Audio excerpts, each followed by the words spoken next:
Greetings everyone, and as you just heard, Mr. Josiah Anderson, lovely bio, and we are so happy to have him here today. Welcome, Mr. Josiah Anderson. Good to be here. Yes. Sorry. So to kick off this interview, Mr. Anderson, I first want to ask you, can you define aquaponics? Yes, I can. Aquaponics is a process where we grow plants in water. So what happens is that we have a container where we have fish in the water. So they will provide the waste to give nutrients towards the plants.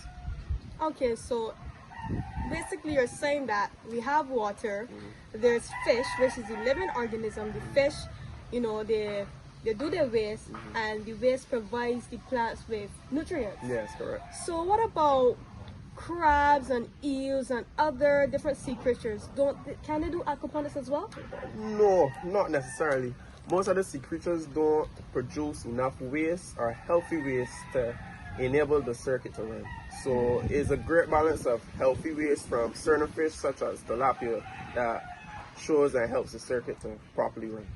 Okay, that is really, really interesting. Okay, my second question. Okay, Mr. Anderson, how long were you doing aquaponics, and why did you choose to pursue it? Okay. Well, I was pursuing aquaponics for the last 2 to 3 years, and in general I love aquaponics because it's a different way of growing plants, and it takes less water consumption towards the growth of the plants. So that's why I really do enjoy aquaponics. And in other terms, you can also run a lot of experiments to see the process, how fast the plants will grow, different ways of entwining ingredients, mixtures. Like I once tried lettuce mixed with coconut, and the lettuce actually tasted like coconut. That's true story. Yeah. Wow. Yeah. Wow. So yeah, it's different experiments you can run that's really fun.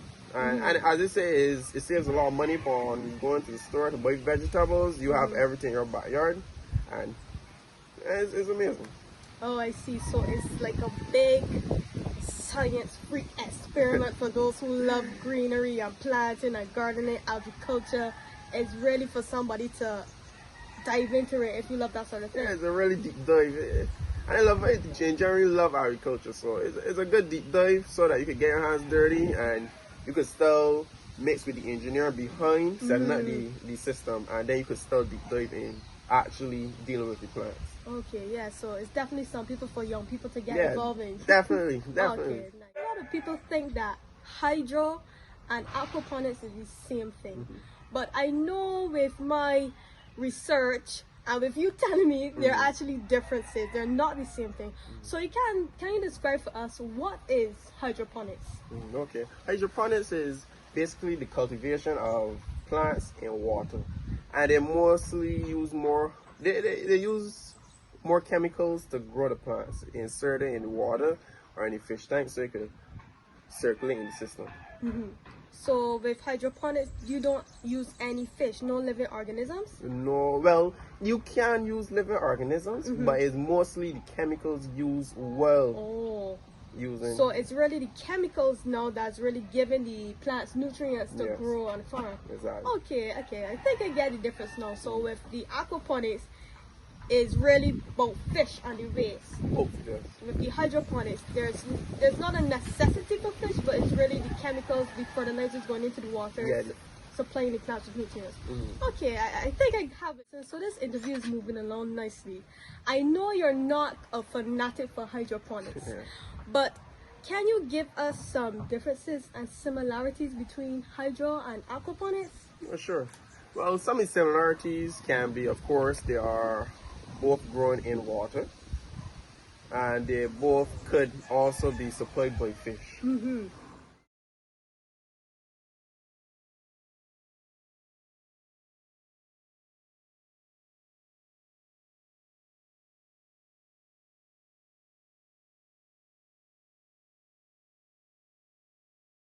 Thank you, Mr. Anderson, for explaining the differences to us between hydro and aquaponics. Now, I want you to elaborate on the advantages and disadvantages when you have an aquaponics farm. Okay, that's simple. Some of the advantages can be effective use of water. As you know, aquaponics use 90% less water than the natural methods of farming. We also got organic fertilization, strictly from the fish. So, yeah. Also, you have no floors required. The system can be set up anywhere. Once you have a piece of land, you can set it on your roof. You can set it in your yard. It's very easy to set up. The last advantage is the yield of field.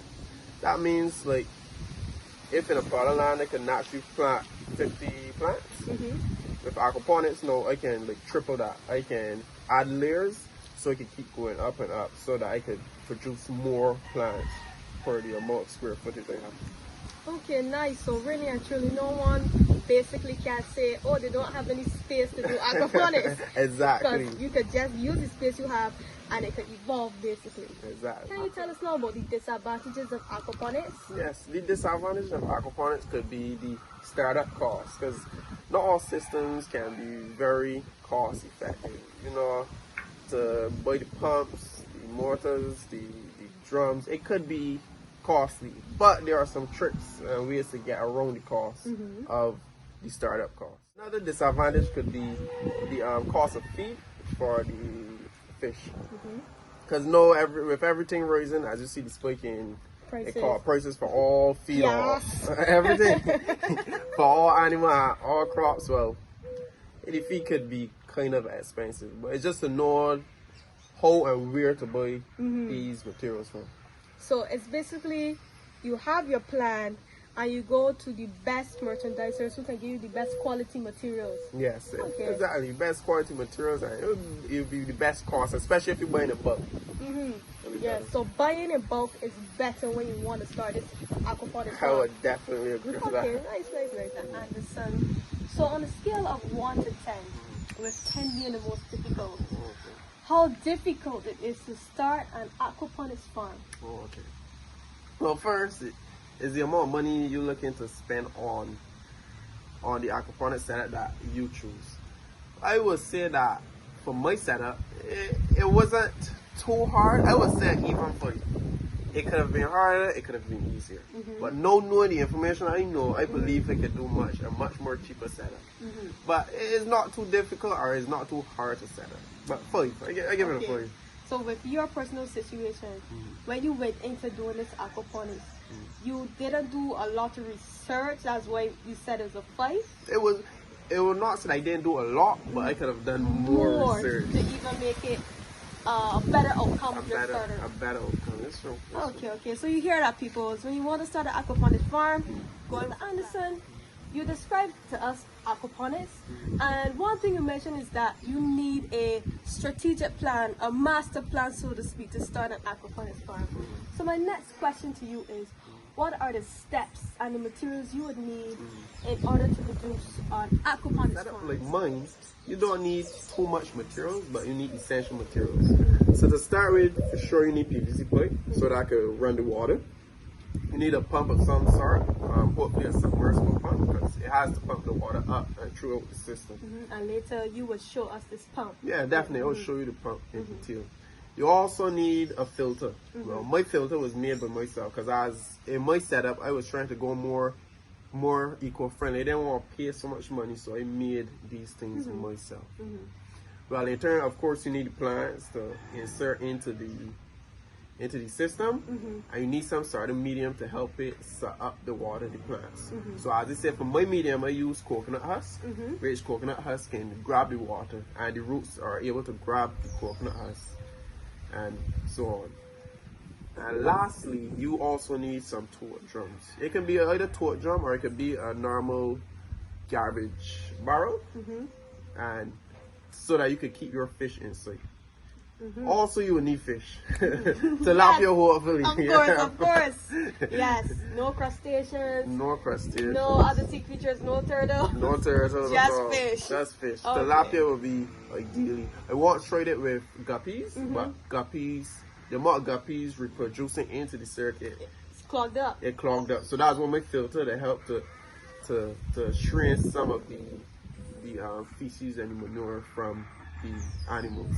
So even though they live off of the plants, thrive off of the waste, you can't still give the plants too much raise. Yes. It's an even balance. Oh, makes sense. Makes sense. Okay, thank you. My next question now, Mr. Anderson. Would you encourage others to start an aquaponics farm, and why? Well, I would definitely encourage people to start an aquaponics farm because, as I said, you don't have to go down the road to buy your own vegetables. You can go and farm your own vegetables in your backyard. You don't have, and also, as I say, you save a lot of money. You save a lot of money, and it's a fun process. It's a fun process to set up. It's a fun process to do with your friends, your family, and even get your, if you have children, get your children involved in it. So yes, I would encourage anyone to start aquaponics. Okay, Mr. Josiah Anderson. I know that this is just a hobby for you, and this is nothing professional you do on a high scale. But what do you think is the future of aquaponics in Barbados? Well, what I think that Barbados can do more with aquaponics, but I do see a lot of persons start setting up their own systems in their homes, or even selling to certain supermarkets as such. Because I did go around to certain other farms and I did see some other setups. But as I say, it can always do more. It can always do more with everything in life. So even with the aquaponics, it can always be more broadened. And as I say, with the aquaponics now is a more healthier choice with the more water base that the plants are taking. But yeah. Okay, so one day I guess you're hoping you would like to see aquaponics reach Barbados on a high scale that children in primary school and secondary school could come and take a tour of a aquaponics farm in Barbados then? I would definitely like to see that. But one thing I see in the schools across Barbados are some schools actually do have aquaponics setups inside of them. For example, Ron Edwards, I saw they had a setup, and it's good that they're getting the youngsters involved in this process from an early stage, so that when they get older, they will also continue it or even see it as a means of revenue for them. Yes. Okay, nice. That is good. I'm so happy to hear. Okay, Mr. Anderson, thank you for that wonderful interview. I learned a lot about aquaponics. Honestly, the one thing that stood out to me with the guppies, I didn't know that really too much. The waste would be too much for the system. I was just thinking, well, the more waste, the better for the plants, the more nutrition for the plants. But you did really emphasize about balancing and keeping a balance. So I want to thank Mr. Josiah Anderson again for his time and explaining to us that aquaponics is not hard to start up. You just need to know where to source the materials from. You need to have a structured plan, and you don't need a lot of space. Remember, the yield is very small. So thank you again, and this is the most exciting part of the interview. We are going to see his aquaponics farm. Let's go!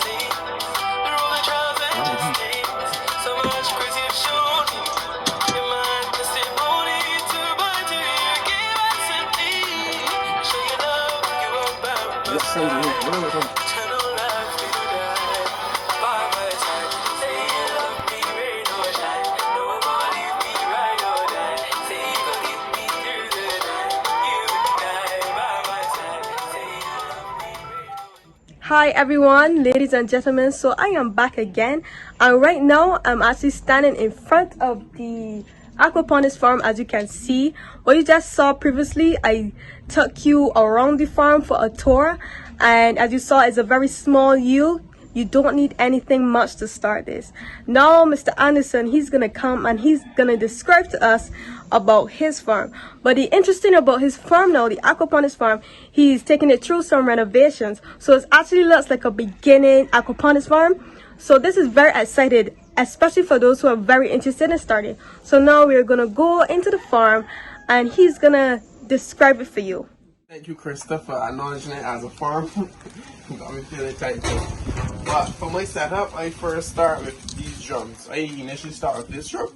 I have it filled with water naturally, and my tilapias will be in this drum. So what happens is I have my submersible pump that's be in the water, and I run it straight to the top. At top here is supposed to be a filter that I made. So what happens is when the water fills up the filter, it will fill it up from the bottom, grabbing a lot of the waste, and then empty out the water. But it will be like a certain percentage it empties out. I will show you that eventually. So then it goes into the piping, which the plants are placed, and it flows all the way around the circuit, which each plant will be getting a good burst of water.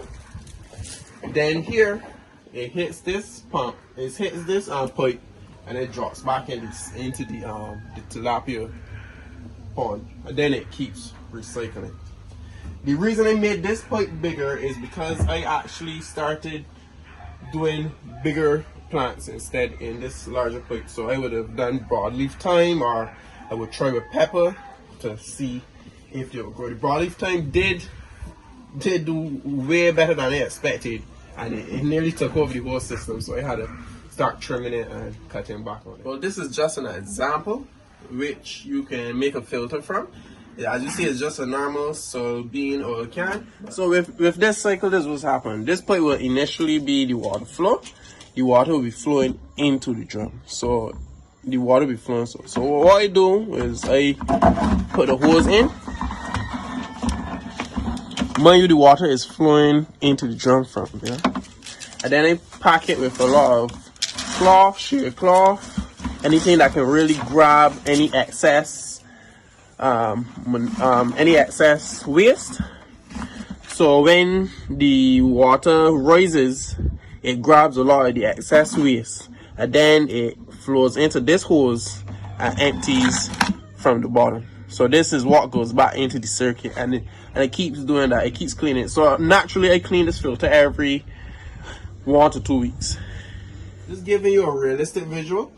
As I say, submersible pump now will pump the water directly into the filter, which it then fills up, grabbing all the waste, hits the top, and empties out through this hose. And this will be positioned so it can go through the whole circuit, and then it repeats itself. So the main thing is to monitor how much waste your filter is taking. You can work that out by knowing how much fish you got in the circuit